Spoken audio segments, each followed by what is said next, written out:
My name is Average Joe, and I'm a proud geek with expertise in movies, superheroes, and animation. My name is Beef Pork Ribs. I'm a fine repository of esoteric knowledge, which I suppose most people would qualify as geeky. Though I dabble in many fandoms, my main areas of expertise are anime, movies, and Belgian comics, with a strong recent insurgency of D&D. Our mission is to bring nerd and geek culture to the masses by sticking it all under the microscope. Welcome to the Bat Jar Podcast.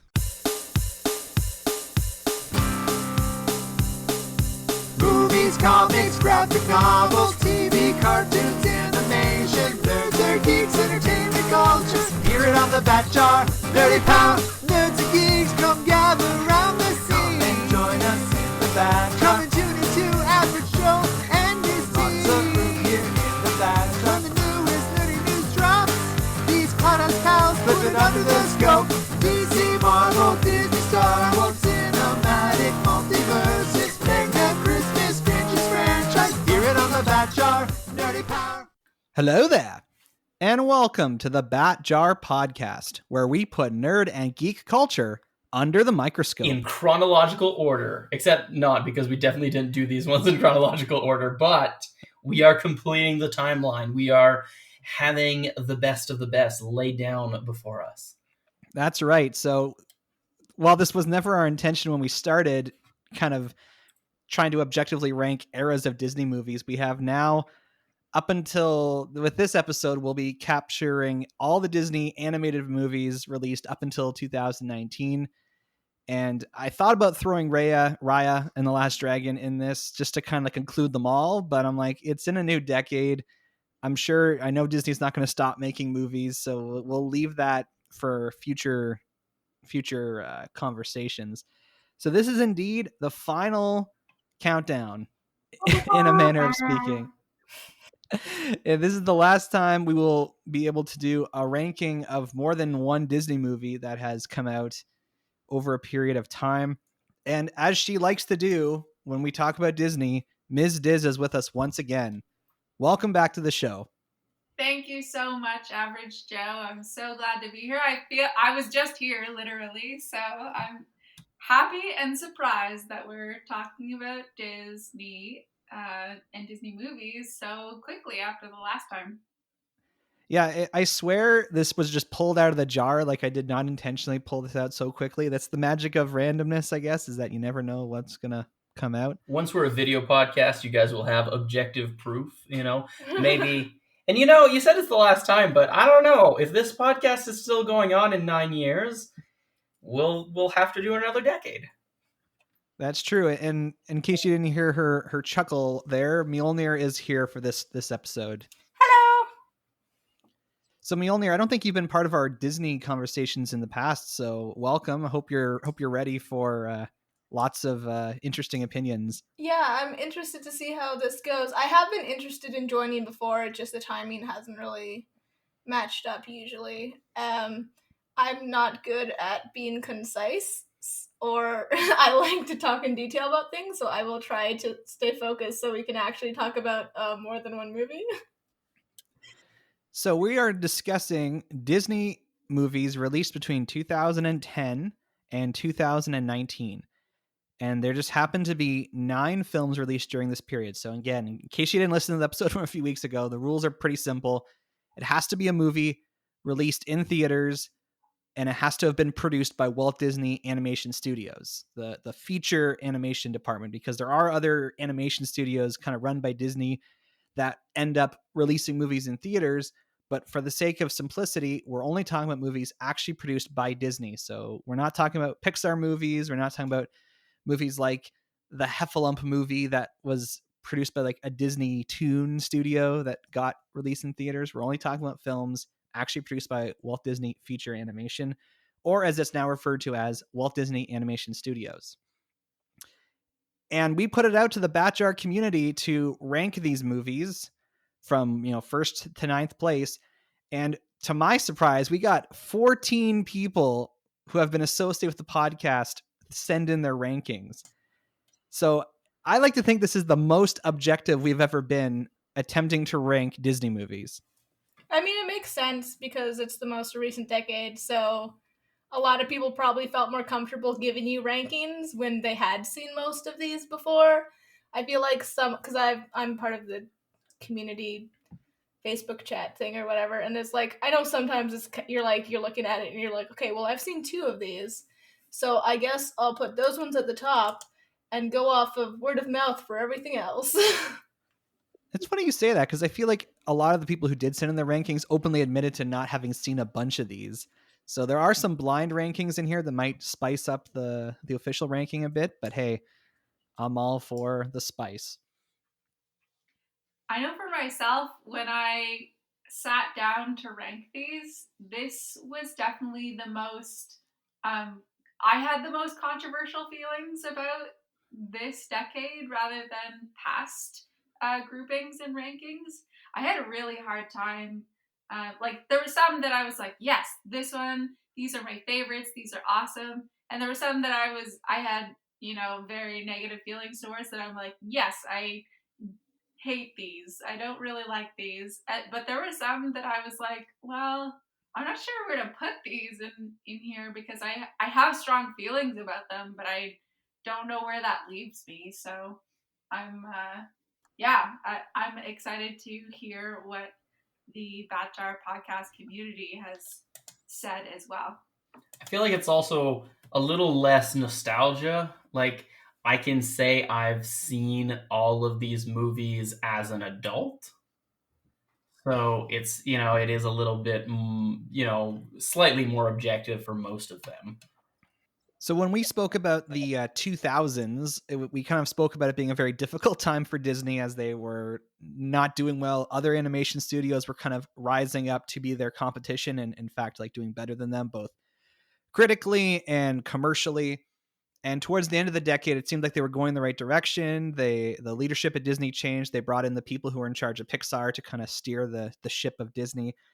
And when I look at the films of this decade, they're either all generally good movies ish, and a lot of them are like huge financial successes. So this is definitely a step up for Disney. Good on them. They had a good decade.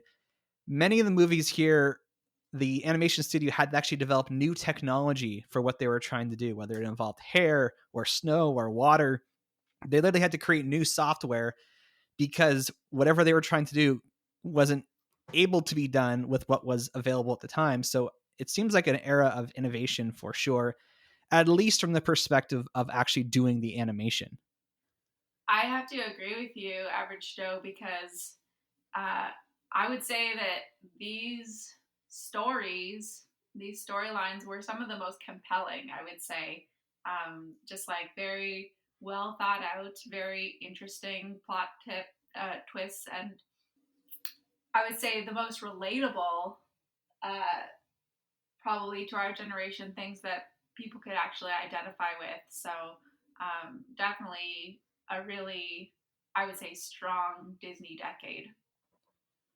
And yet many of these movies have a twist villain, like you think one person's the bad guy, and then in the third act it turns out somebody else is the villain. So that's my complaint in general. That's my only real complaint about these as a group. It got old fairly quickly, and you almost began to anticipate. It was cool at the beginning, the first couple of times, like, oh, I didn't see that coming. But towards the end of the decade, it kind of petered off, thankfully.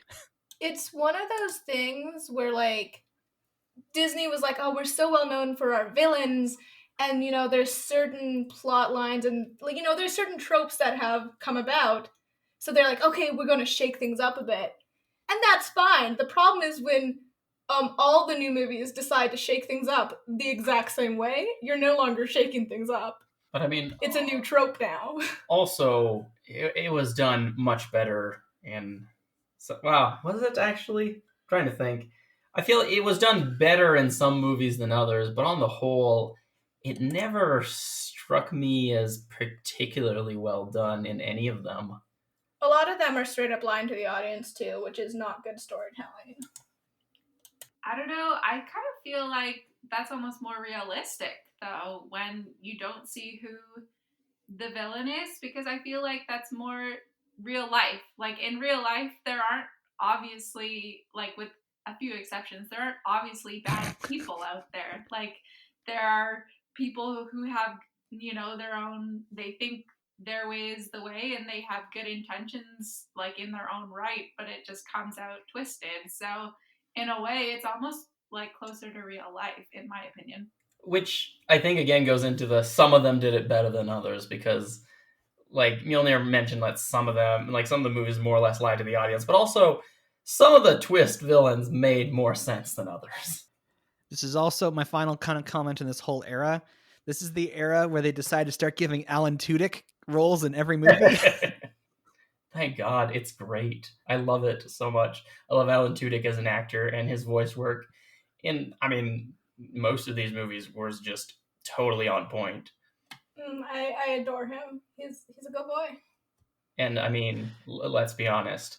Hi, one of the greatest verbal performances of all time. Hi. Hi, yes. Hey. The chicken! Almost. We almost got there. Wow. It's been a while since either of us have seen Moana, to be fair. I watched a behind the scenes thing today, and you watch him like doing the chicken sounds, and then afterwards he just says offhand, I went to Juilliard. So, all right. So like I said, there's 14 people who provided rankings. That means if everyone put a movie as last place, it would earn itself 126 points. And if a movie was ranked first by everybody, it would still get 14 points. So in the spectrum we have here, the lowest ranking a movie gets is 108 points. So not everyone ranked it worst. And then the top score for movie is 28. So again, it's not necessarily unanimous about what's the best or the worst movie. I think there's a couple movies that are like, we're all kind of in the top 3 for everyone, and it's literally like subjective where you put them. Because like there are some really solid movies in this list for sure, which kind of makes it harder for the very top one to be unanimous. Because when you get to that point, you're like, no, this one, I just really liked it. Because like the other couple are also objectively super good. So let's dive in. In 9th place, last place, we have 2018's Ralph Breaks the Internet, which got a total score of 108, averaging about 8 among all the participants. Wake up! Put on your church shoes, because we're about to blast off! What is it you're trying to say? We're going to the internet. What? Take me to a website that's super intense and really nuts. Hi. Want to get rich playing video games? Or pancakes. Pancake. Shouldn't it be Ralph Wrecks the Internet? You're not wrong. Attention to detail is pretty impressive. Yeah, I think that... I haven't seen it. I've seen the first Wreck-It Ralph recently. I made him watch it. Yeah, but there's always this danger when you're making a movie about the internet that it's going to be terrible or it's going to be completely memey. And I feel like this movie, from what I saw, kind of hit neither one of those. It was trying to do something, but it felt more like Disney's version of the internet, and that's not even the version of the internet that kids are on these days, I feel.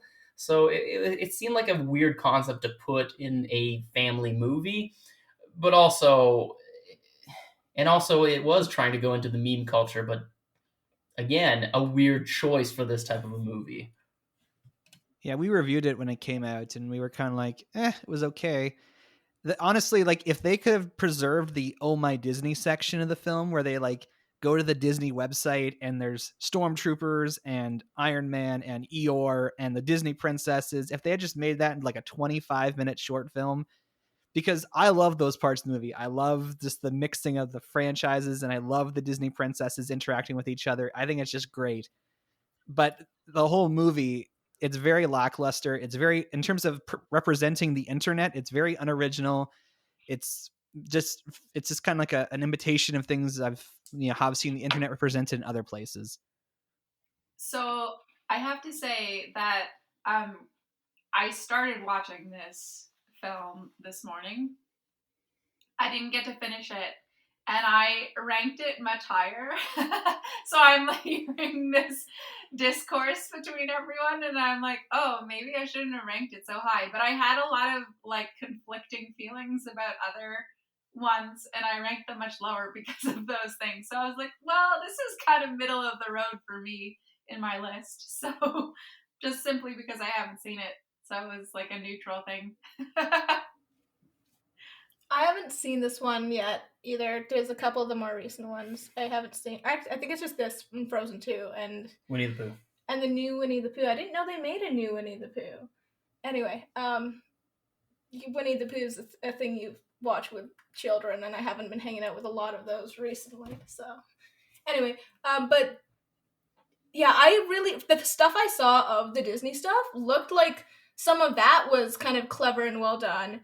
It didn't make sense in a, oh, look, we're on the internet movie, but it was like a fun idea, and like considering the fact that Disney owns everything, it's cool for them to explore that, but they should have made that a separate thing. If they wanted to make a big Disney crossover movie somehow, that could be a really interesting thing to explore that I think people would like if they did it right. But that doesn't have anything to do with Wreck-It Ralph and like video games and the video game culture that I'm not a huge gamer, but from my understanding and even like from my minimal knowledge, the first movie did that really well and portrayed that really well, and to just take a sharp left turn into Disney culture instead doesn't, like, it's like even the good part of this movie seems like it didn't match up with what was good about Wreck-It Ralph. Also, we've got Lego movies and Kingdom Hearts to do that, so do we really need a movie to do it? Yeah, so it's last placed here. It's noteworthy because it's the first animated Disney movie that had a sequel that was more or less started on like not too long after the original came out. Because prior to this, there had been like The Rescuers Down Under, but there was obviously a huge gap between those two movies coming out. So it's got that kind of acclaim, I suppose, if that's anything.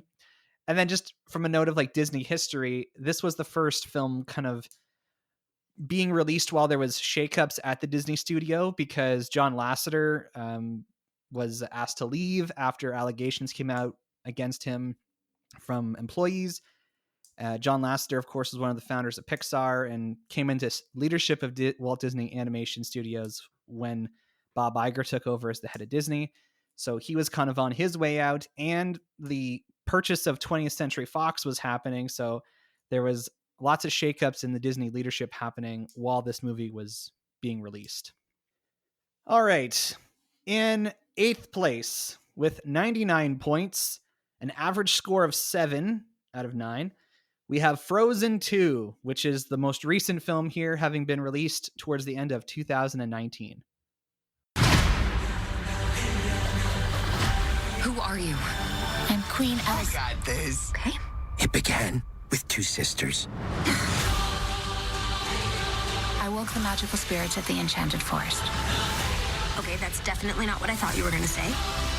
But promise me we fix this together, okay?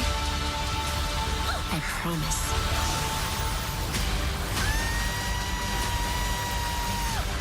Rated PG. I am disappointed about this because I feel like Frozen 2 was much better than Frozen. That's just my opinion. I enjoyed it immensely more than the first Frozen, and I feel like it, on the whole, gave, like, when you look at the overall picture of the Frozen storyline, it like redeemed Frozen for me. I mean, I did not see it. It seemed like an unnecessary sequel. I might actually give it a try just to see, because, I mean, there are a lot of things I dislike pointedly about Frozen, and if it does kind of work towards correcting or curbing some of those things, then maybe it's worth the watch.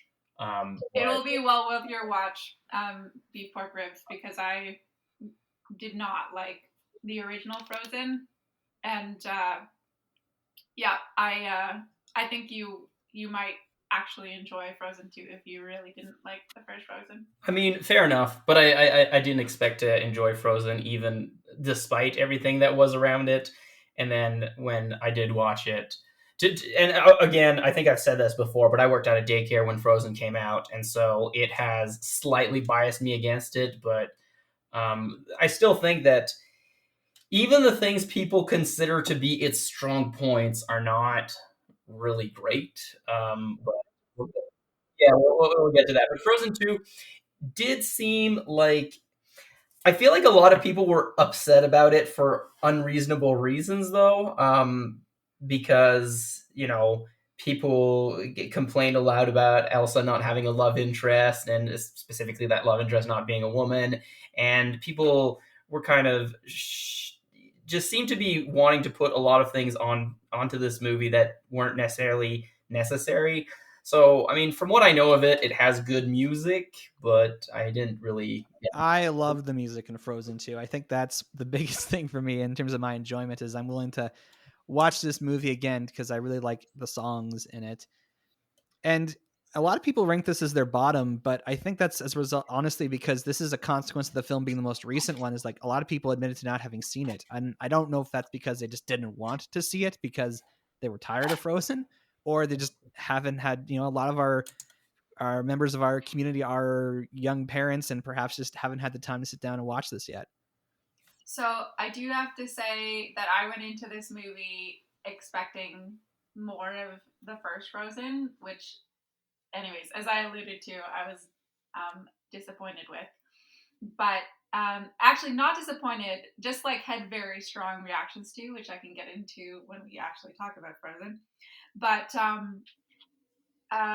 what I will say is that I haven't heard what, some of the chatter or the reasons why people didn't like it.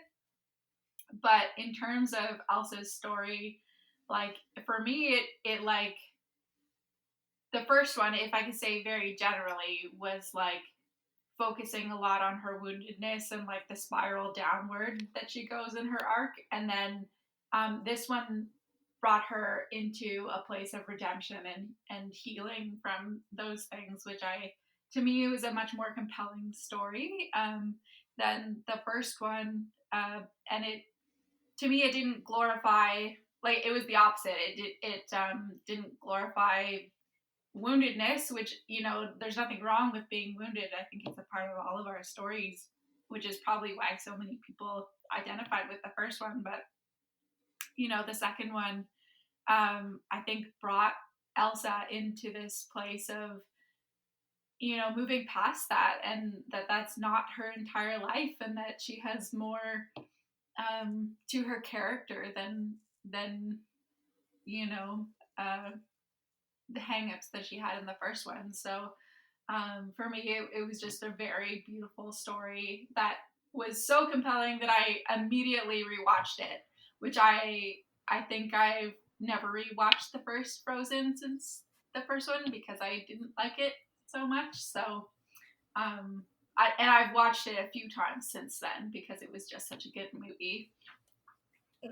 Yeah, I haven't seen this yet, but that does sound. It sounds promising. I think it's a good thing if they explored Elsa more because they didn't really fully flesh out her storyline the way they could have or should have in the first one, despite her. And then that character spoke to a lot of people, which I get, but like you said, it was kind of half a story. It was like the beginning of realizing you're broken. So that's great if they explore that idea where, and even the thing with the love interest is like, you need to fix yourself before you go into a relationship and a partnership with someone else.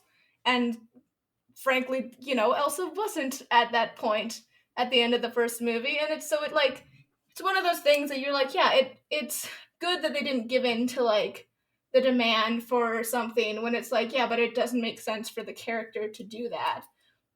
Regardless of the love interest's gender, it's like, it doesn't make sense. The reason she wasn't interested in anyone in the first one was not because she was like, gosh darn it, there's no hot woman around. It was because she was preoccupied with a lot of other issues. And those are obviously a lot more pressing and important. And I think I've only heard the Elsa song in the new one. I don't think I've heard any of the other songs from the new one. So I love them. I'm glad to hear that, Average Joe, that they're all pretty solid. The My boy Kristoff gets a great song in the movie. Jonathan Groff. Oh, that's great. Because I know the Elsa song is very good. I've heard it on TikTok a million times. All the Elsa cosplayers were doing it when Frozen 2 came out. So I know like 30 seconds of that song very well. Well, there's 2 Elsa songs, and both of them are amazing. So anyways, I highly recommend this. I also enjoyed the music of this. It not only did it carry, I think, the storyline, but it, in a way, it explored it deeper, just, in ways that showing that couldn't have done. So it was very well done. I really appreciated it. So just 2 points of trivia. Believe it or not, people would assume because the first Frozen was so successful that everyone wanted to just make another sequel. But all the creatives, the writers, the directors, they didn't necessarily want to tell another story with these characters. But after a few years, they're like, actually, we really like these characters. We want to revisit them. And so in establishing like the plot, the first thing they actually decided was the ending, like the ending point for both Anna and Elsa. They're like, okay, no matter what story you write, it has to end here. And that's I know a lot of writers that kind of do that. They choose the ending first and they figure out the rest leading up to that. And this was successful. It made $1.4 billion at the box office worldwide. So there was certainly a lot of interest, let's say, for the film. But speaking of movies that did not have a lot of interest when it came out, we have our 7th place film with 94 points, also an average score of 7, 2011's Winnie the Pooh. You seem slightly gloomier than usual. When life gets you down, Poor dear. there's nothing like friendship Buddy! to turn your frown upside down. We just need to get you tigerized. Sounds like a good thing. It's a brand new adventure, only in theaters. Tigger! Disney's Winnie the Pooh, coming soon. I don't know. I think I rated it lower than others, not because I thought it was a bad movie or that it wasn't good, but just because other things were newer and did well. I obviously don't have the same nostalgia for this Winnie the Pooh as the last one we talked about, but I still think it did a fairly good job of being a good Winnie the Pooh story and being like a solid movie. It didn't stick out as much to me. I haven't seen this one, but I'm willing to. When I ranked it above the other 2 I hadn't seen, just because I gave Winnie the Pooh the benefit of the doubt, because I think most Winnie the Pooh stuff has been pretty solid. Even the spin-offs, like I loved the Tigger movie as a kid. That was my jam. The like Tigger Family Tree song is like still a bop, frankly. So like even their like spin-off more like specifically kid focused instead of family focused stuff they've done, I think has been solid for what it is. So like I don't know, I trust them that they know how to do Winnie the Pooh right at this point. I have similar feelings about Winnie the Pooh, although I actually haven't seen this version of Winnie the Pooh. I recently rewatched the original Many Adventures of Winnie the Pooh, so I'm in my late 20s, so I have no shame. Winnie the Pooh is just awesome, and I put Winnie the Pooh in the middle for myself, even though I haven't seen it, for the same reason that I just I really enjoy the Winnie the Pooh storyline, and Disney generally does a really good job with Winnie the Pooh. So even though I hadn't seen it, I put it over things that I had seen that I didn't that I liked, and like maybe the storylines were more complicated and more interesting and newer and different just because they weren't Winnie the Pooh. But yeah, for one reason or another, I had contention about the other stories that I ranked lower. So Mjolnir, you made the comment like, I didn't know they made another Winnie the Pooh. And I'd heard about it when it came out, and I couldn't remember why I wasn't interested. And then someone pointed out it was released on the exact same day as the final Harry Potter movie. So I don't know what Disney was thinking if they wanted people to go and see this, that they would release it on the same day as, like, probably one of the most hyped up movies of the decade up until that point. And that would explain why I did not see it.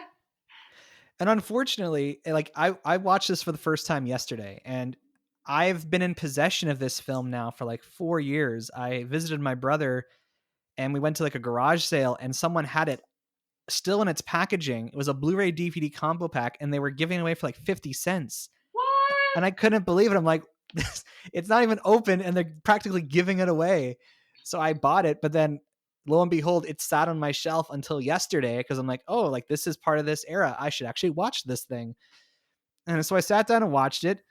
The animation looks nice and crisp. It's only like 62 minutes long. Like, it's just over an hour. It's very short. And I complained about the previous Winnie the Pooh movie, how it just feels very segmented.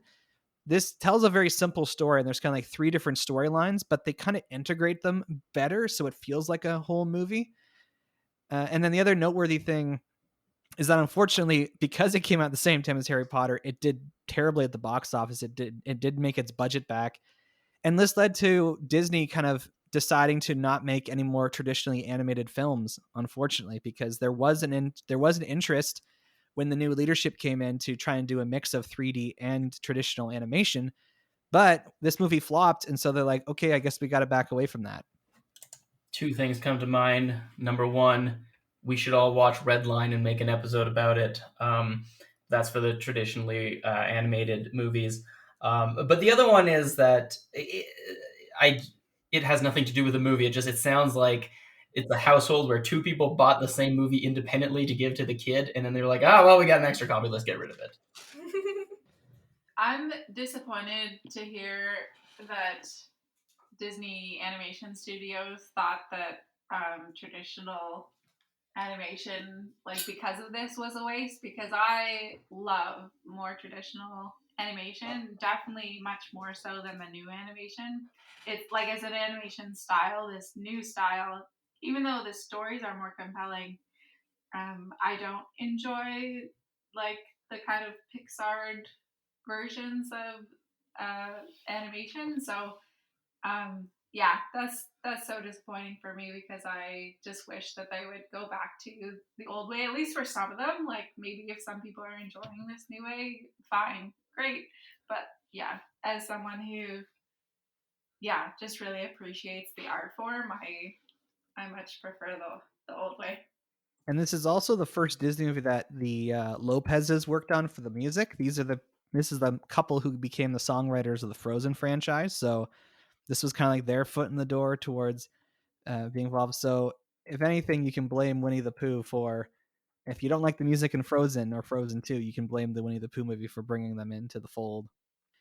All right, in 6th place, we take a dip from the 90s in terms of points to the 70s. So now we're getting to films that averaged a score of 5 across the board. So in 6th place, with 74 points, we have Wreck-It Ralph, which came out in 2012. 30 years I've been doing this. I'm gonna wreck it! I don't want to be the bad guy anymore. It's been fun, but now all clear. Quitting time. What a day. Everything changes now. Ralph abandoned his game. You're not from here, are you? You're game chopping? One game at a time, Ralph. Who the holy hotcakes are you? Ralph. Ralph, my man. Wreck-It Ralph? Hey-yo! Disney's Wreck-It Ralph. I love this movie so much. I saw it in the theaters with my Pathfinder troop at the time, because we had to vote on a movie, and I was like, I don't know what any of these movies are. I'm out of the loop. And that one just ended up getting voted as it. And I just remember being in the theater and watching this movie, and it just I don't know, I just really like it. It's just got a really solid message. It's the kind of thing my mom is always like, all these movies nowadays trying to confuse kids by being like, it's okay to be bad. And it's like, Mother, no, they're trying to teach kids that people aren't all one thing or the other, and you shouldn't prejudge people and things like that. I don't see how Despicable Me and Megamind and Wreck-It Ralph are like teaching kids to be bad people. It's kind of the opposite. But anyway, and I just think it's so creative and unique. It's a breath of fresh air to see like it, because it is an original storyline, right? You don't get a lot of that anymore. Like, it does have a lot of characters in it that are from pre-existing things. My husband is eating Tic Tacs while I'm talking, so I'm sorry for that noise in the background. Yeah. You have, okay. He has no patience. Anyway, but yeah, I think it's a really good way of taking that nostalgia, that nostalgia like blip in your brain that makes you happy, but not like depending on it, like not like milking it for all it's worth, and like being lazy with it, taking it and extrapolating from it and making something new from it and doing new things with some of the nostalgia. I loved this movie. I watched it recently. I think it came up on my feed because of the last round of Disney movies that we ranked. And I was like, oh, maybe I should actually give this one a try. I wasn't thinking like, oh, it's probably coming up in like 3 weeks. I should watch it. I just happened to watch it. And it was so good. I appreciated the message, and particularly like the little scenes where essentially like the villains were all in like a little like Villains Anonymous group, and like kind of had their mantra at the end that is like, I am bad, but that's not bad. It's good that I'm bad, and like, and I like essentially it's just like I should just accept myself for who I am, which I think is such a beautiful message for ourselves, that we can try to do as well as we can where we're at in our lives. And I think that's so appropriate for anyone in any stage of life, and just like beautiful acceptance of oneself, and seeing, that was kind of like the start of it, and there's friction that Wreck-It Ralph has at the beginning with that and coming to terms with that, but in the end you see his growth and coming to accept himself, and it's at the end I think I had to sit with it for a bit, because it was like a little bit unsatisfying, because it wasn't like the oh, now I'm the hero, like feel good moment at the end. But I think it's much more realistic and like almost more beautiful in that way, that he was able to come to a place of acceptance of himself, and even his purpose in the game is to be the villain, and to be okay with that, instead of like either being feeling badly about that, or feeling maybe just like wishing that weren't the case, and it just I think is a beautiful message for ourselves, like to be gentle with ourselves, and to accept ourselves where we're at, even with our own struggles. And so yeah, great movie. I put this a lot higher, but that's okay. Yeah, I really like the integration of kind of video game culture, and also that kind of like arcade kind of older style of video games, but even mixed in with other things. I will also say, I don't know if this is a spoiler or not, but we talked about it at the beginning. This is, in my opinion, the best, if not the only well done twist villain in the movies. No, that's not true. There's one more, but it is, I think, definitely the best one. It worked. It was integrated into the story. It was referenced. There was a good unity of lore within the movie that still managed to mix with pre-existing video games that were kind of thrown in. The original video games they did kind of have were still worked. It would have been interesting to see if like the Alien Swarm one could have been Metroid, but I feel like there probably was a Nintendo licensing agreement that wouldn't go through, so I was still satisfied with something similar-ish. Oh yeah, Beef Pork Ribs picked the twist villain like halfway through the movie. Like he was on point because I made him watch it recently and he'd never seen it, and I was like, yeah, I did not pick up on that the first time I saw it, so because I'm dumb, I guess. Also, I forgot to mention, but like, yeah, as far as rankings, this is like third on my list, and I was the top three. I was struggling. I was like, where do I? It was really hard to decide. I only saw this for the first time because of this podcast, because the second one was coming out, and I was like, well, the trailer is showing me all this cool Disney stuff, so I feel like I probably have to watch the first one. So we did an episode in 2018, right before, like the week before the sequel came out. And it was like everything you guys have said about the movie is true, but it just didn't do anything for me. I'm not a huge video game person, so I remember seeing the trailer with them doing the Villains Anonymous thing. I was like, oh, that's kind of fun. But it never captured my attention. At that point, I really wasn't going to see Disney movies. In fact, it wasn't until some of the later films in this list that I was like made it a habit of going to the theaters again to see Disney movies. So sorry, Ralph, you can't wreck it. Ralph, you can't wreck it anymore. This is it for you. I'm sorry. Get wrecked. In fifth place with 72 points, an average score of 5 as well. So very close, 72 to Wreck-It Ralph 74. We have Zootopia, which came out in early 2016. Meet the residents of Zootopia. Fox, Bunny, Otter, Weasel. you dirty rat. Some work hard. Lumber delivery. And some are wealthy. Awesome. They can text. Hey, watch where you're going, Fox. And take a selfie. Let's see those teeth. Life's a zoo. All the way down. And you'll be welcome too. Buddy, it's nice to see you. Nice to see you. Hang in there. Too. Disney's Zootopia, March 4th in 3D. Rated PG. I'm going to go ahead and say it now so I don't have to bother people with it. I have not seen this movie yet. I've been meaning to. Zootopia? Yep, I haven't seen Zootopia. We'll have to watch it tonight. Yeah, I haven't seen Zootopia. I've heard mostly good things about it, and I see what it's done. And, that's the other one where the twists seem to make more sense from what I understand. Although I don't know how it was set up, so I can't tell about that side of things. But it seemed like a pretty solid movie, and I will also say the animation style,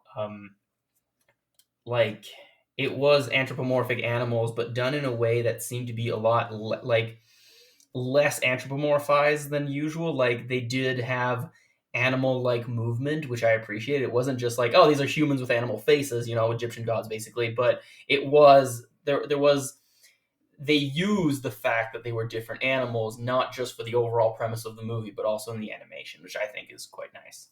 I really liked this movie. I thought it was a very cute, well done movie. Like, there's a lot of fun things in it, but it also clearly, had a message they wanted to say and, something they wanted to get across, which I think they mostly did. Some of the metaphors are a little mixed. Like, some of the metaphors, if you're like, I understand this is supposed to be about race and stuff, but, some of the stuff doesn't quite line up super great because there's stuff like, oh, people are judging predators, but it's like predators are actually inherently dangerous. Like, there is reasons for prey to be afraid of them and things like that. Metaphors are always difficult, but they did their best. And with what they had and what they did, it was a pretty coherent world most of the time. The two main leads, Judy and Nick, have great chemistry. They bounce off each other, very well, and are both, very different characters who work well in their own way.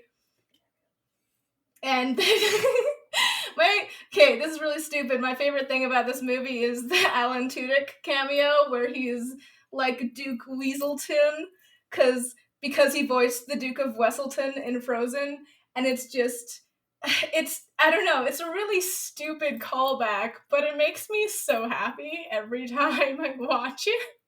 Alan Tudyk is always a win, to quote this YouTube channel we're not going to copyright infringe. Yeah, he's a gem. But yeah, it also has a couple of good messages in it that I think they get across pretty well, including one of which is like, I don't know, it's an interesting thing in a kids movie to have one of the messages be, no, you can't inherently be anything, because that is a very like, it's that positive thing you want to tell kids. You tell a little girl, you can be whatever you want to be. And sometimes that's not true for various reasons, which sucks, but it's true. And so I thought it was very interesting that this kids movie, well, like family movie, but it's pretty well aimed at kids, and these messages are to teach kids about the world. And I thought it was very interesting of them to try to tackle that and be like, sometimes you will have limitations that are outside of your control, and that's okay, and you can do your best, but sometimes you have to accept your limitations and find other ways around it, instead of just like beating it into your head that no, you can do this and you can, and sometimes you just can't, and that's okay, but there's other things you can do. Is that the message that they were getting across? Because it came across exactly opposite to me. Like, for me, it almost gave the message that, yes, you can be anything and do anything that you want to. And I was like, no, that's not real. That's not true. Like, yes, there's a certain point that I do agree with that, and a certain point that I don't agree with that. Like, if, at a certain point, you don't have, if you don't have a knack for something, like, you can't necessarily have any job that you want to. Like, if you don't have a good singing voice, then I'm sorry, but you're not going to have a good singing career. Like, not that you can't pursue that and get better at that, but there is a certain amount of talent that you have to have, or like, just a certain natural knack for, that's one example, but other things, like, you have to have a certain knack for something, or not necessarily have things that will hold you back. So, but yeah, you're right. Like, there are certain things that, like, you can't control, and they're outside of your control, and you can't change those things. So I feel like, anyways, for me, I came across with the opposite, but if that's what the message was, then I agree. Well, I see, this is the interesting thing about the movie, and maybe there's some stuff that's a bit inconsistent, but the way I interpreted last time I watched it anyway was that the movie opens up with the I can be anything message, that Judy is a rabbit and she wants to be a cop, and cops are always like the big beefy predators mostly, or like really beef prey, like, why would a bunny can't be a cop? And she has that, so opening up at the beginning of the movie, that's her mentality, I can be anything. And through the movie, what I got out of it was that she does learn that she has limitations, that there are things she can't do, and she has to learn to rely on other people to do those things that she just physically can't, because she's a tiny, like, 2-foot rabbit. But she has other strengths that she can use to still be able to do what she can to the best of her ability and be as close as she can to what her dream is and what her passion is. Because there is a character arc in the movie, and her way of thinking about things changes, and the thing she starts with is I can be anything, and like by the end of the movie it seems to be a bit more of a balanced take, at least, that like you can try, but there are limitations just that you have no control over, and all you can do is control how you deal with those limitations. And I feel like that's, from what I heard, a pretty common critique of that movie is it was commendable what they were trying to tackle, but sometimes the way that it was presented was either a little too simple or a little like messy and not clear. They bit off more than they could chew, but like I still think it's a solid movie. Let's move on. We are now in the top 4. So in 4th place with 62 points, an average score of 4, Frozen from 2013. You ready? I was born ready. The countdown is on. I love to count down. In 3 days, it's Disney Animation's best since The Lion King. Frozen. Frozen. Frozen. Oh! Critics are calling Frozen a masterpiece. Visually stunning, thrilling, and an absolute blast. The most fun you'll have at the movies this holiday. Oh! Disney Disney's Frozen, Wednesday in 3D, rated PG. Sorry, I was chanting Frozen as you were announcing that because I really didn't want Frozen to be in the top 3. Look, I think we could probably, especially if Ms. Diz jumps into it, spend an entire podcast episode bashing Frozen and some of the problems. I think my big issue with it, other than the fact that it was very overrated and that often people will rate it higher than the other ones that I put in the top 3, kind of irks me a little bit. But I think my major problem with it is that even the things that people say it did well, it did not do as well as people say it did. Like a lot of the opinions that are on that movie that are like that respond to critiques, which I think there's a lot of things to criticize, are like, well, no, it at least did this or it did that. I'm like, yeah, but other movies have done that better. And even like some of the things you say it's doing well doesn't, do super well. The only one I'm going to talk about is we talked about it before the podcast, how, it makes fun of some of the tropes of Disney, but really it pays lip service to making fun of them, but then still holds on to them. And I thought that was kind of weird and strange. I will say one thing positive about it. Shading. The shading and light use in that movie for an animated movie was spectacularly well done. So from the animation point of view, that was really solid.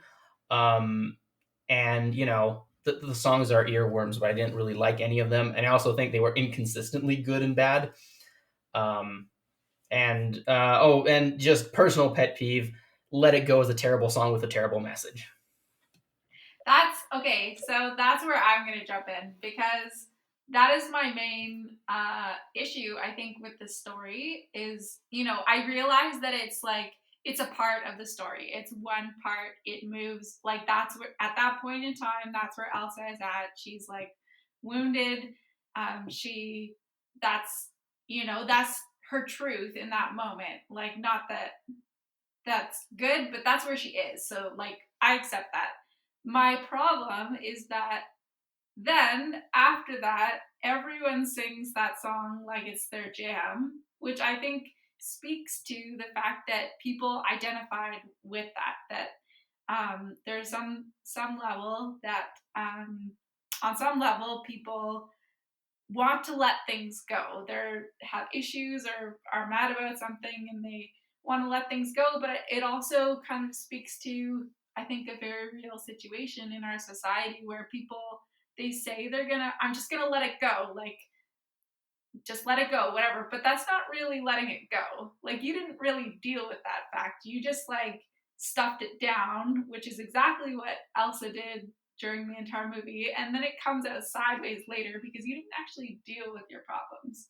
So, it's just, like, a very unhealthy thing that I think a lot of people grabbed onto because they like that idea, but like, I don't think it encourages like healthy living.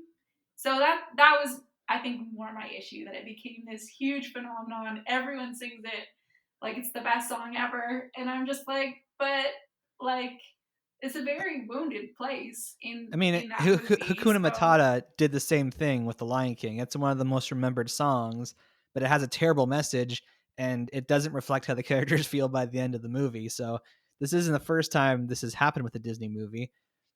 I guess so, but anyways, I think, yeah. And also at the same time, I will say on a very personal note that, like, in watching that, I was like, whoa, those are all of my wounds up on the screen. And I watched it in theaters, so I was like, everything's out there for everyone to see. Not that anyone's like specifically looking at me and being like, oh, this is your stuff out there. But anyways, it was just, for me, it hit a little too close to home on that front. And then on top of that, it just like became this thing afterwards that. Yeah. I mean, we can't ignore the fact that Frozen became a phenomenon. It is wild how popular this series became with children. Every kid I know, especially little girls, love Anna and Elsa, and they love Olaf, and even the reindeer Sven. I'd never seen so many people like using like those kind of Nordic names referring to people. And this was the movie that got me back to seeing Disney movies in theater. Like I didn't actually go see it when it first came out. I think I saw it like 3 months later when they were doing like the sing-along version.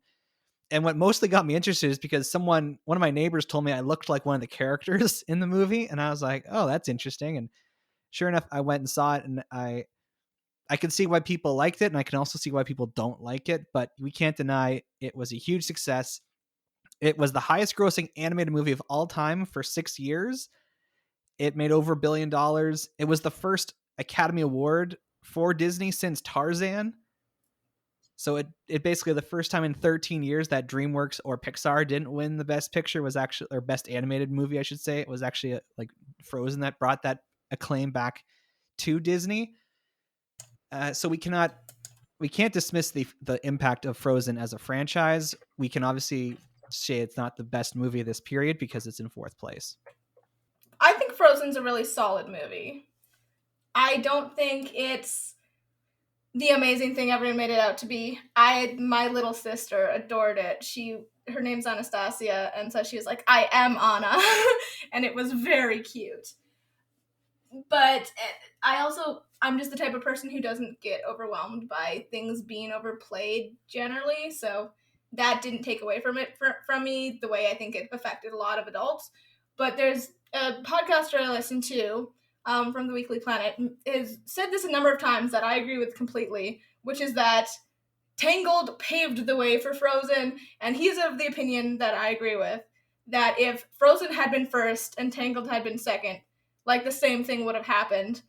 And but more so because Tangled is an objectively better movie and has a lot more consistency in a few very kind of key areas, including having a much better villain.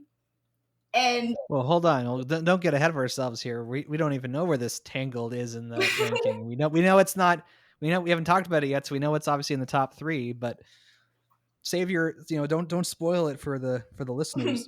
Yeah. Okay. Well, but the thing is that Tangled was the beginning of this new kind of era of Disney movies, right?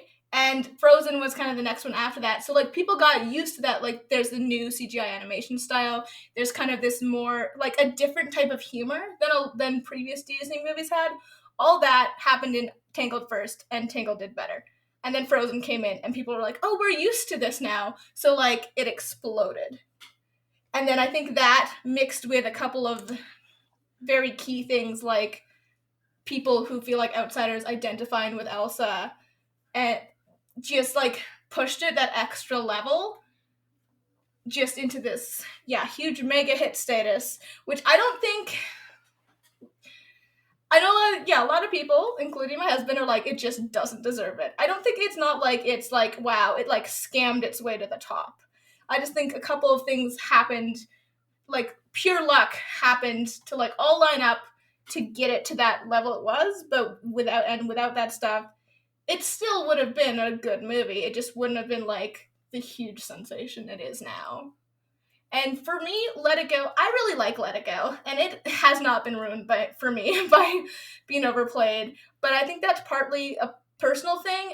I also connected with a lot of things in it, and I think some people, when they connect to certain songs and certain like pain in a song, they embrace it, and that's their way of coping, and they're like, yes, I'm going to belt this out because this is a thing I have felt or do feel about myself, and that's my coping mechanism. And other people, like Miss Diz, maybe are like, maybe we handle that another way, and I don't appreciate being called out like that, and it feeling like it's glorified. And there's a balance there that needs to be walked, and I think that a lot of people maybe did go overboard with that because of how it just tapped into like baseline emotions. But I don't think it's the song's fault, personally. All right, let's just Can I truck along just here. One last thing, Alan Tudyk was great. His character wasn't, but he was. So here we are. We're in the top 3 now. If you've been keeping score, you know what these movies are. It's just a matter of what order they're in. So in 3rd place with 57 points, also an average score of 4, Big Hero 6, which came out in the fall of 2014. We're under attack from a supervillain, people! You will be all right. Have a lollipop. Sweet. On November 7th. We gotta catch that guy. But for nerds! We can be way more. What do you say, buddy? Whee! Anybody else's suit riding up on him? Full thrust! From the creators of Frozen and Wreck-It Ralph. Let's do this! Disney presents Little battery. Harry baby. Big Hero 6, November 7th in 3D, rated PG. I'm going to be honest, had I put these movies by my preferences rather than what I think is a better movie, I would have definitely placed this movie higher. I liked it better than the other, the number one and number two. I think it is very solid. It does some of the things like what Frozen was unable to do, giving a good sibling story. It does. Even though the twist villain is not a good twist villain, but his motivations were better, made sense. I think generally speaking, most of the characters were better developed as characters some of the side characters were a little goofy and out there, but had good verisimilitude, had a good message, definitely. Baymax was great and adorable. It has one of the best Stan Lee cameos of any Marvel movie. It was a Marvel movie. It doesn't have good sing-along songs, but it has an amazing soundtrack that works really well, not just with what's happening on screen, but that is also kind of well adapted to the main character and to what he's going through and to the type of thing, like the type of music I'd expect Hero to listen to is the type of music that is in the movie. And I like this movie a lot. I went to see it I was so excited about it. I went to see it alone in theaters because I had a split shift at the daycare, and I went to see it between my two shifts, between the morning and evening shift, and I never regretted doing that. And I watched it again with my brother because it's a good brother movie.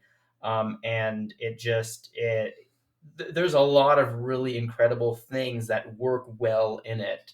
It has weaknesses, obviously, but I feel like, and this is kind of my beef with Frozen, I feel like its weaknesses outweigh its strengths, whereas this, I feel like its strengths definitely outweigh its weaknesses. I adore this movie. It's my number 2 movie on this ranking. It's so good. I have a huge bias. I'm a huge Marvel fan. I was very proud of the fact that it won an Academy Award. I was like, yes, Marvel's done it, guys. We finally broke into the Oscars.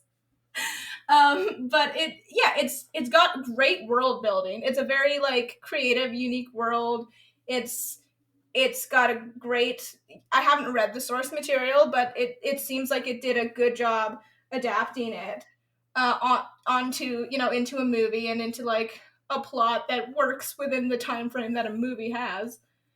And the main characters are really good. The side characters are fun. They do their job. They're not all super well fleshed out, but they work. And Baymax the Baymax thing I think is really interesting because it's one of those things where all the kids were like, oh my gosh, so cute, it's one of those things where you're like, you know what, Baymax deserves to be this popular. And even if some of the kids don't realize why Baymax is so great, it's just because he's cute. It's good that kids are getting attached to this figure that is doling out valid, emotional and medical advice that can help people with coping mechanisms and things like that.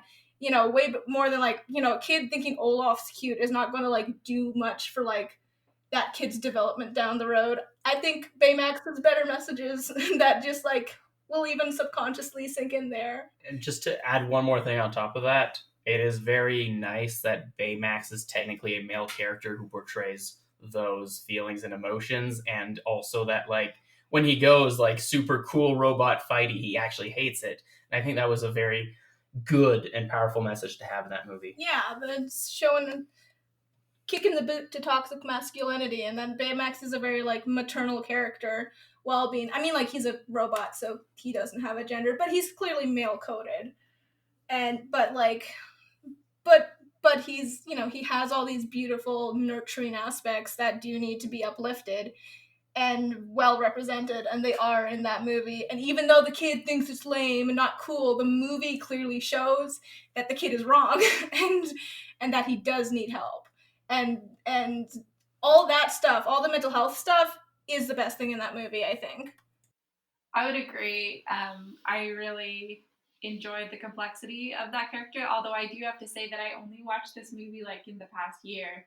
So for me, and I didn't realize that it was a Marvel movie actually, so that's cool. I love Marvel, so thumbs up for that. But I watched it with my brother and my mom and my dad. We had a family movie night. Also my husband. It was great. But you're right. Like all of those messages were really on point, and I would say like a really strong storyline. I put it a lot lower on my list, even lower than the movies that I hadn't watched, just because at the same time, like as we're talking about, I'm like being refreshed on what the movie was about, and I'm like, oh yeah, like it was a really solid and like intricate movie. It went really deep, like with the grief at the beginning, and like, you know, all the way through, which I think at the time when I watched it, I just like wasn't expecting that from a Disney movie. So it was like a happy surprise, but at the same time, I also wasn't in the mood for like such a deep thing. So it kind of, I think that's where I ended up ranking it a little bit lower, because even though it was a solid movie, I loved it. But it also just kind of left me a little bit indifferent. Like as I watched it, it wasn't, you know, because it only came out in the past few years.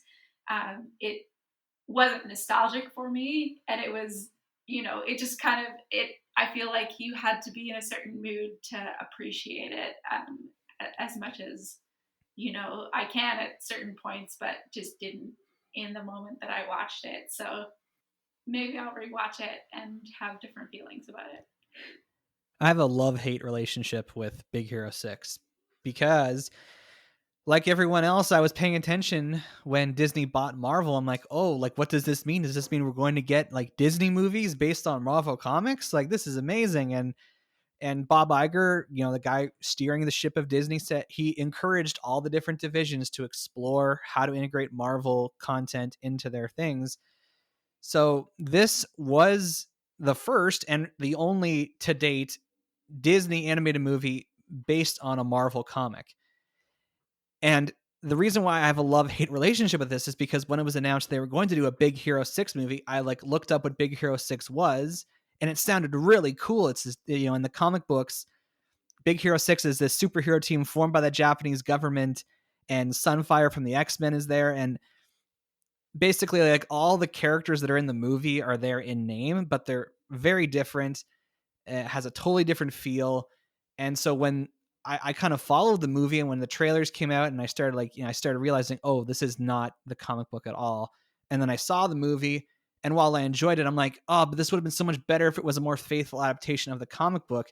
So for years I kind of had like it was okay kind of perspective. And of course it's like, it's a superhero movie. You think I would love it. But as a superhero movie, it just felt very generic.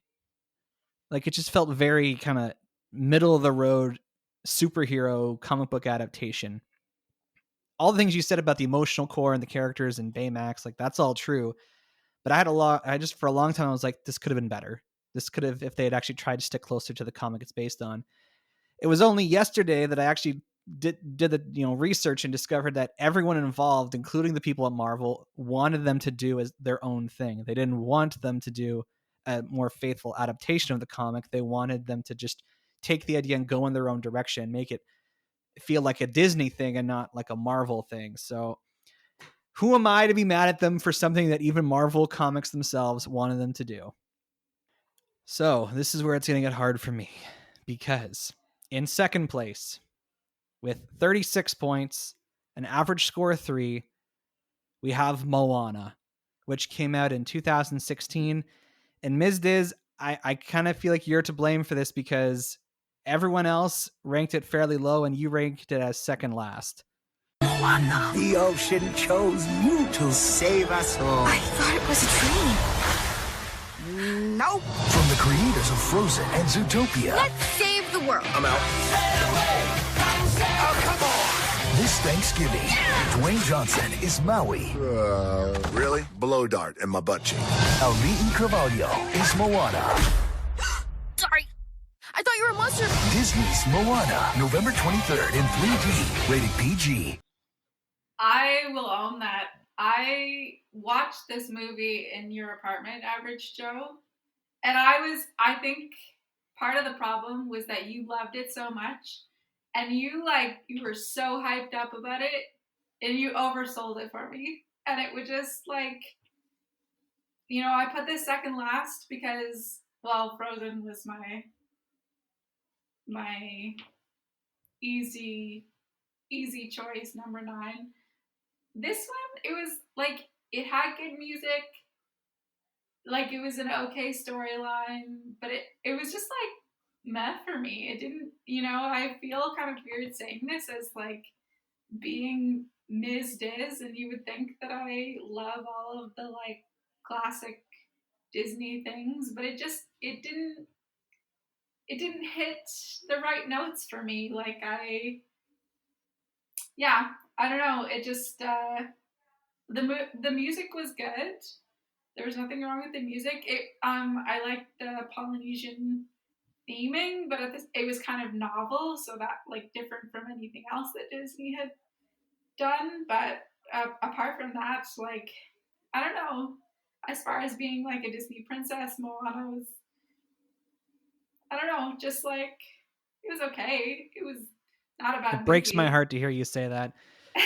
Longtime listeners of this show will know, like, I have been singing the praises of this movie since it came out. Like, Moana came out in theaters like a month after we started this podcast, and we never did like a whole episode on Moana specifically, but we did an episode comparing Moana to Zootopia as like the 2 Disney movies that came out in 2016. We've talked about her in the Disney Princess episodes. I just really love this movie, and I could talk forever about it, but Mjolnir and beef pork ribs, like, let's hear from you guys. All right. Well, first off, Alan Tudyk was amazing as Chicken. Also, I think there needs to be a big shout out to Jermaine Clemence's performance, both voice and singing. Like, he knocked it out of the park. And I think Shiny is definitely my favorite song of the entire musical. It had very solid music. The plot was this weird mix of nothing amazing, but because there was clearly a lot of heart and a lot of research and artistry put into it, like I think this is one of the things, like Moana was what Black Panther was trying to be.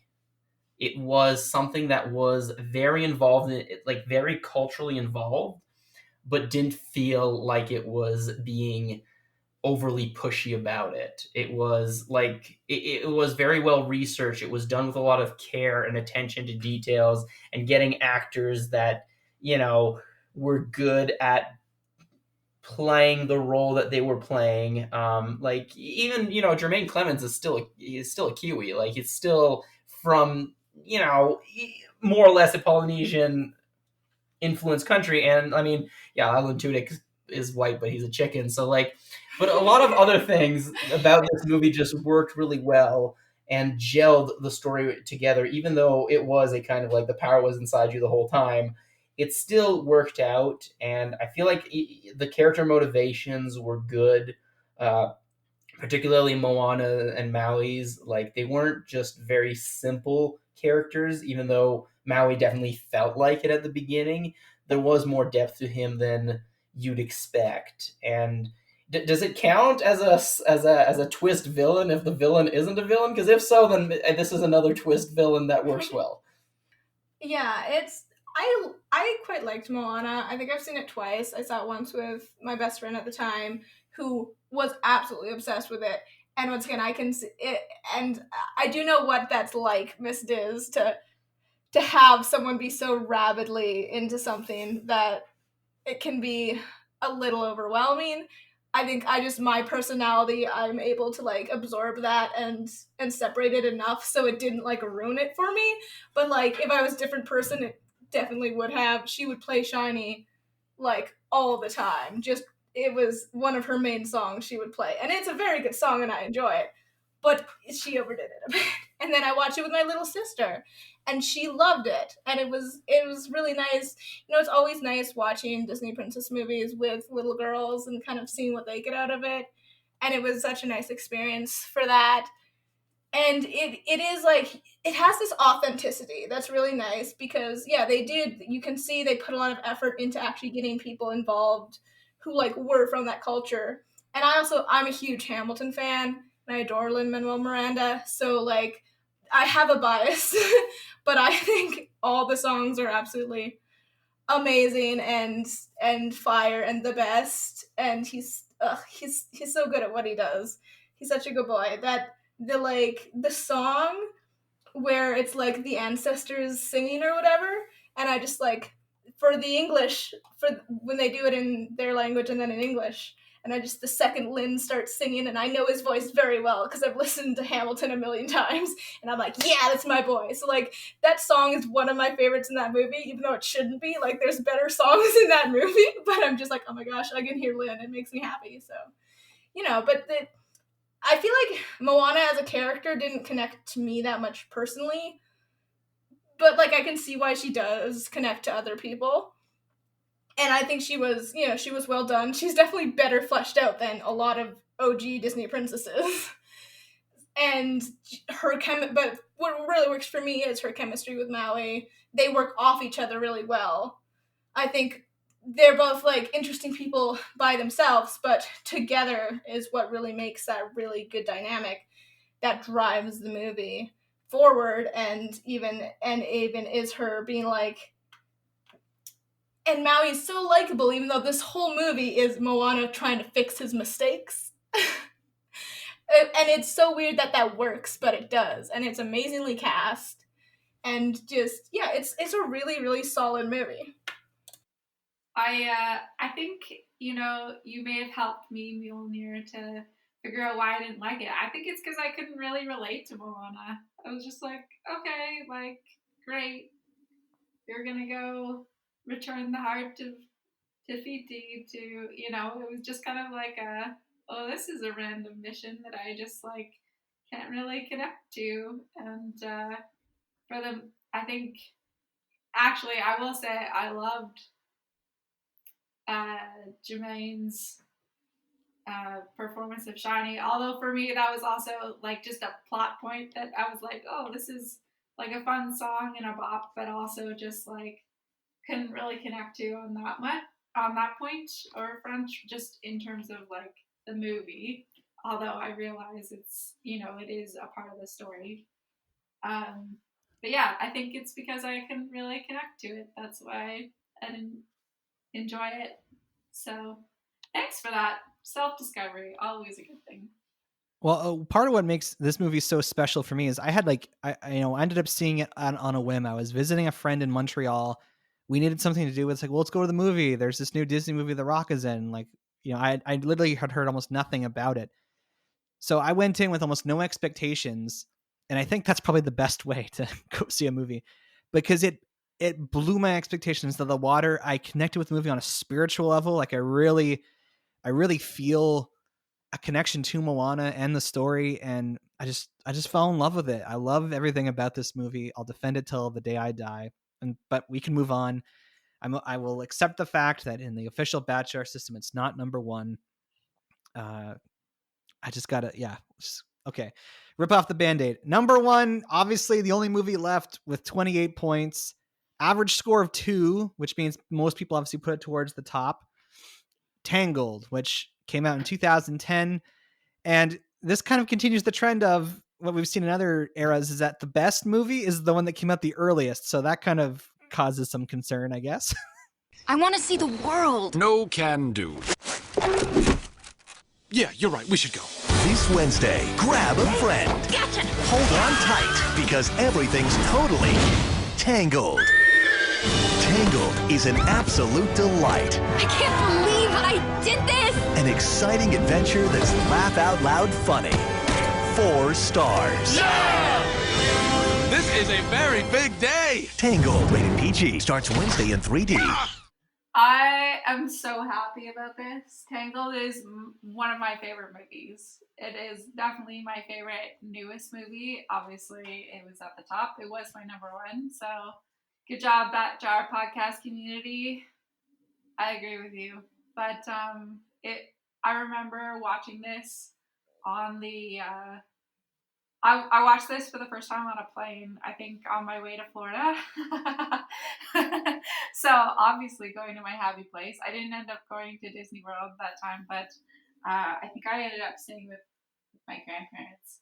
And it was just like, I don't know, it was just a really good moment and like point of anticipation, I guess, also in my life of like looking forward to a fun trip. But also just like an amazing movie and an amazing storyline and different but like good twists on an old story that I think, you know, we're all more or less familiar with without it being, you know, arguably the same, having the same nostalgia because it didn't come before, you know, I was born, so I didn't grow up with it, but it just hit all the right notes for me, and yeah, it's a great story. I love that movie.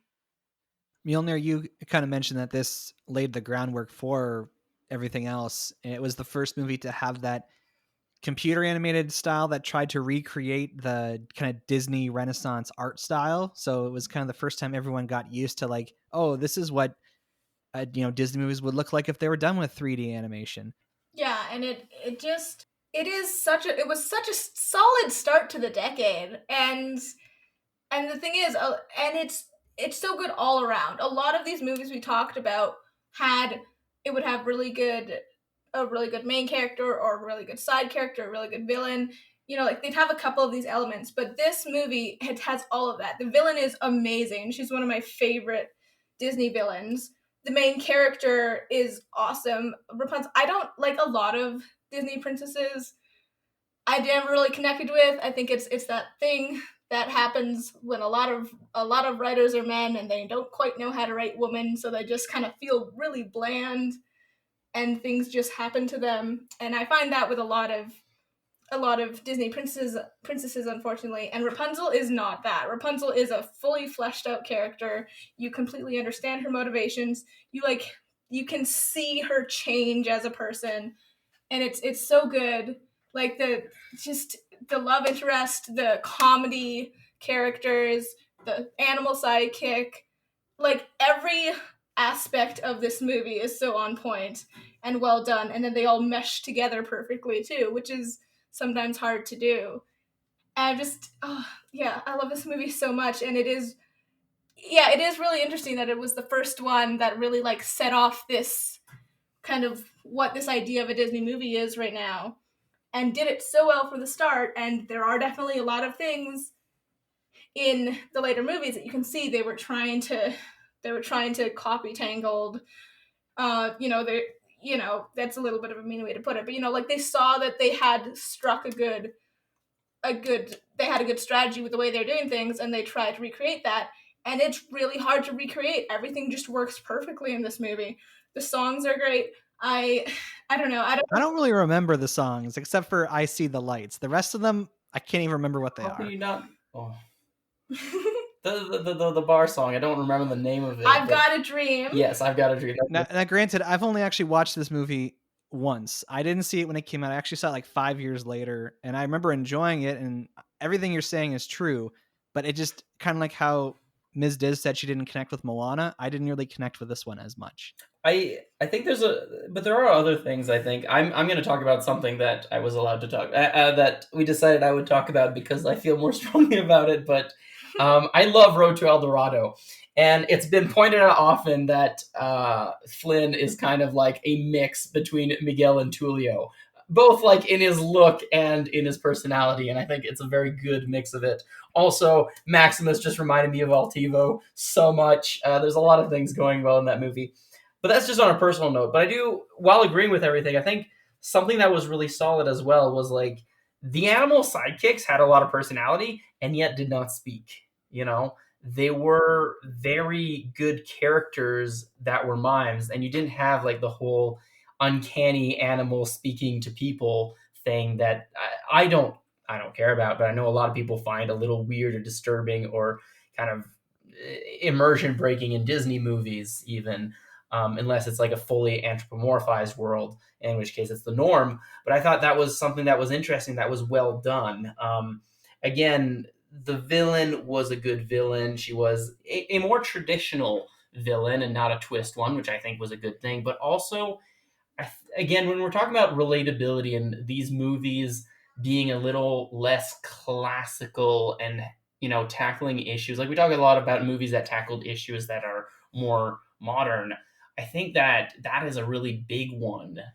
You know, having one person pretending to care about you but manipulating you, like the subtle manipulation she has, not just on Rapunzel but even on like the henchmen and kind of on everybody around her, made her a lot more relatable and a lot more sinister, because even though she was perfectly outwardly evil to the audience, she didn't necessarily appear that way to everybody. Like, she knew how to turn it on when she needed to, but she still kept it subtle enough that it worked with other people. And I think I appreciated that of her as a villain, that she was more classical villain, but not all out maniacally cackling. Yeah, we did an episode on Disney villains, and we discussed that this is kind of like the B type, where like the audience knows that she's the villain, but the characters in the film don't know. Mother Gothel was the villain that I love to hate. Is a really good villain.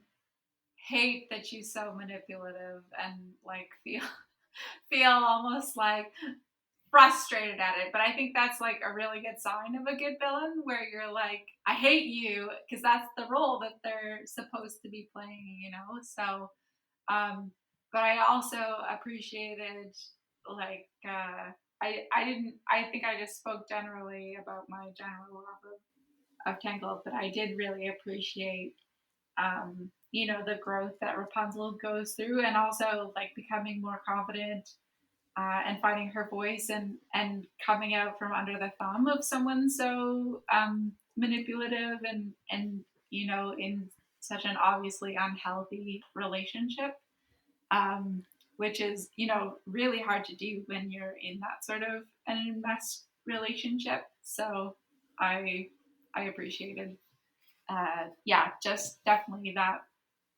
undercurrent and the growth and the healthier place that Rapunzel comes to in who she is and in her identity, and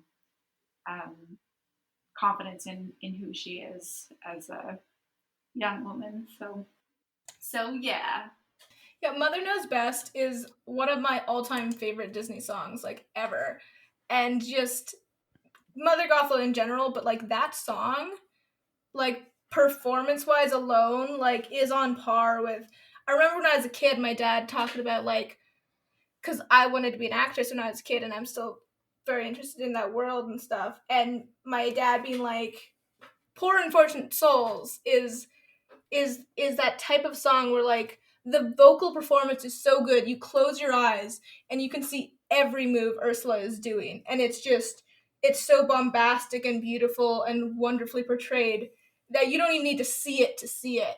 And in my opinion, Mother Knows Best is like right up there with Poor Unfortunate Souls, of this like amazing vocal performance that has so much character and is beautiful to listen to, but then also has like still has the character voice in it, and the inflections and all this stuff that just goes together to just like grab you for the 2 minutes she's singing and just be like, oh, you see why.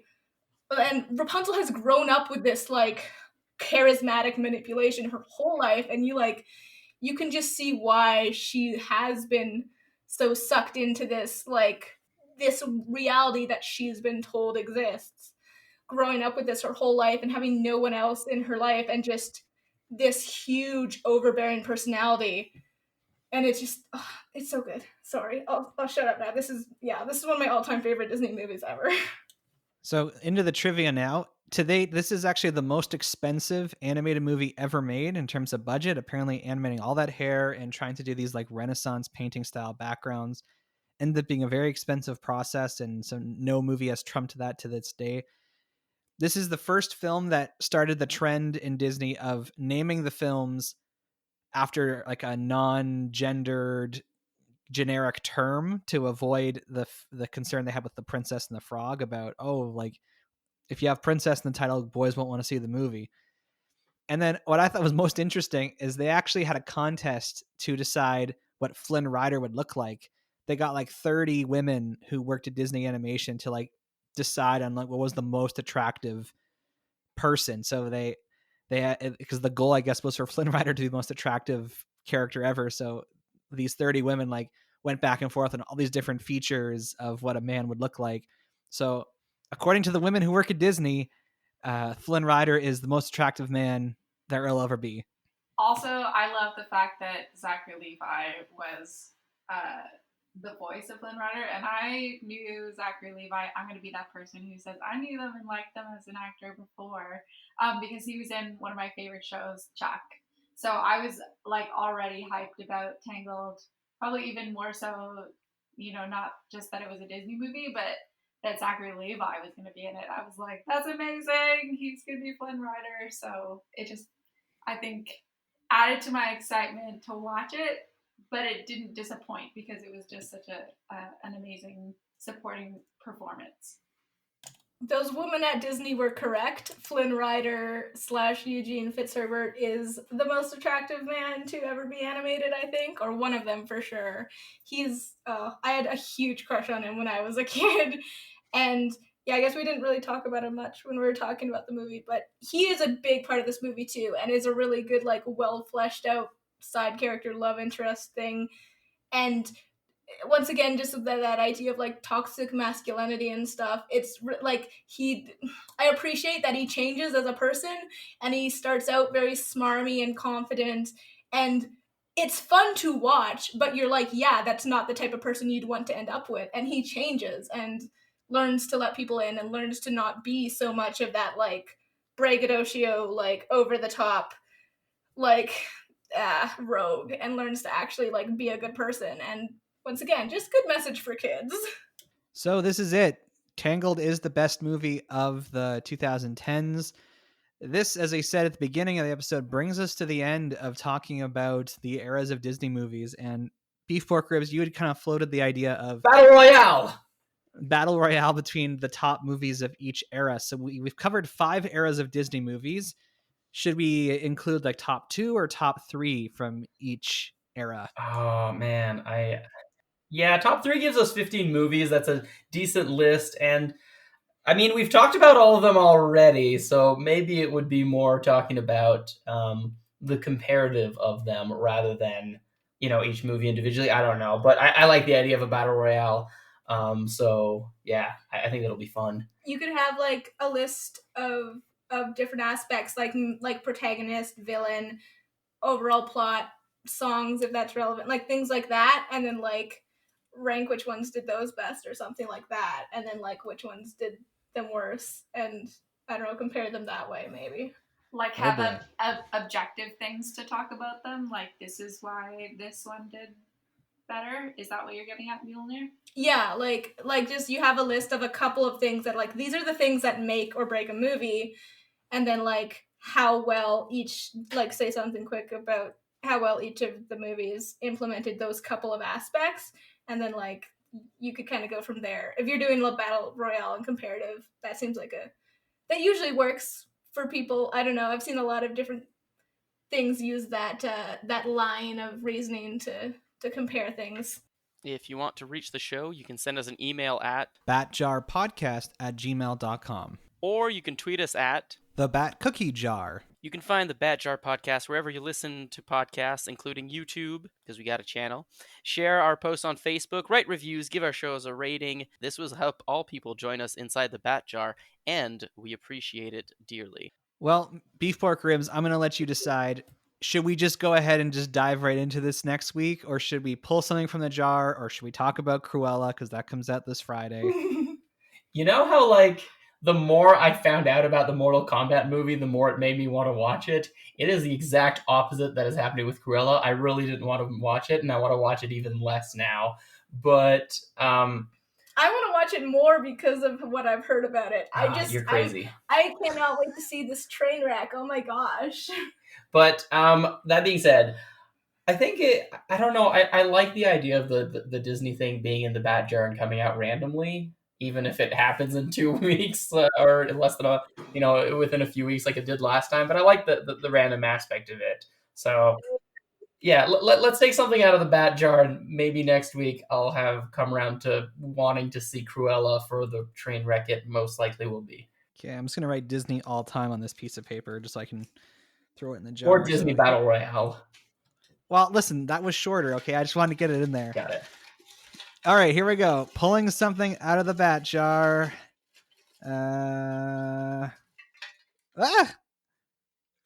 Oops. Okay, what? Okay, so here's a funny situation. I pulled out 2 pieces of paper. One fell out onto the floor, and then the one that was in my hand fell back into the jar. So should I grab the one that was in my hand back out of the jar, or should I grab the one that fell out of the jar into the floor? I mean, as a D&D nerd, I would say if it's not an intentional roll on the table, you don't count it. But this is the Bat Jar podcast. I think you should pick it up.